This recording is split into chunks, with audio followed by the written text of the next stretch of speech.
Hey guys, Austin and Jonathan here. What's up? With your next weekly whiteboard. Jonathan, what's our problem today?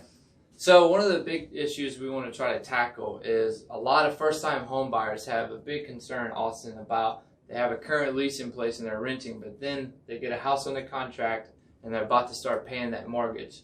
And so they're afraid, I'm going to have that lease payment and I'm going to have this new mortgage payment kind of all at once, and it causes a lot of tension and uncertainty. So we kind of want to demystify some of that today, don't we? Yeah, that's a great scenario. We run into it on almost every purchase transaction. Even people that own a house and are selling that house and buying into the new one, carrying two mortgages. So whether you're in a situation where you're looking to leave a rent deal and move into a mortgage, or you've got a mortgage and you're about to get a new house, how does that payment stuff work? Well, we call it making your payment in arrears. That's how mortgage payments are structured. That's a really weird word, by the way. It's right? funny. Yeah. Paying it in arrears. Arrears. But it actually makes sense. So for rent, let's say that we're in the month of September and your lease goes through the end of October. When you make your rent payment on October 1st, that's giving you your right to live in that all the way through the end of the month. So you're prepaying to live in it. With the mortgage, it's opposite. When we get to making your mortgage payment on October 1st, you're actually paying for having lived in that property for the month of September. And so what happens is if you close on a house in the month of September, right? Like let's just say you close on the 20th. Okay.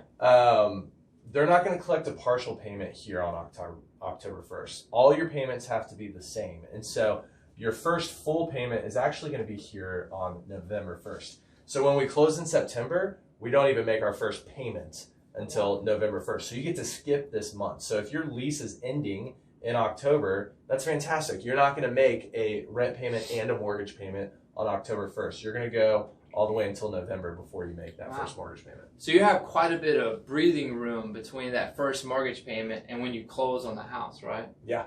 So it looks like, in October, we're not having to pay anything for our mortgage, which is awesome. And our first payment is not till November 1st in this situation. If we close on a house on the 20th, with our lease run out the 31st. Mm-hmm. But also on the 20th, we're getting the keys to the house. We're occupying that house. It's our home. So is September just a freebie? What goes on there? Yeah, great question. So when you make that payment on November 1st, you're paying for having lived in the house for the month of October. So exactly what happened to the end of September here when you owned it for those days? What's going to happen is they actually do what's called daily interest. So maybe you've heard of daily interest, or you've seen that on some loan estimates or closing disclosures. Realtors, this is important to understand. What they're doing is they're taking that first month's payment, they're looking at the interest portion of that payment, dividing that by the number of days in the month. So for September, that'd be 30. And then multiplying that daily interest number by the number of days left. So in this scenario, 10 or 11 days of daily interest. They're collecting that up front at closing in order to prevent you from having to make a partial payment here on the 1st. So that daily interest allows you to effectively skip the month of October and come over here and make your first payment on the 1st. So that's pretty big. So you're going to pay a little bit of that daily interest at closing on September, which covers you to live in that house in September, and it allows you not to have to pay a partial payment in November, and you don't make your first full payment until November 1st. That's it. That's pretty solid. So this is a very unique terminology we have in the mortgage industry, arrears. Paying in arrears, but it makes sense. And it's really important for realtors, for you guys to understand this, because when you're talking to someone that's in a transitional period, that's helpful to be able to frame this for them. But if you have any questions, give us a call, and we'd love to walk through what it looks like for your scenario. That's it.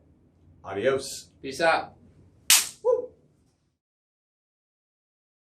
Hey guys, thanks for watching this video. As always, we want you to subscribe on YouTube, like it on Instagram and Facebook, comment on Instagram and Facebook, give us some input, ask us questions. We're always available. Share it and pass it around. and we like to make mortgage fun. So we're here to help out. We're here to help empower and here to educate, guys. So thanks again, and share and like the video. Give it a thumbs up.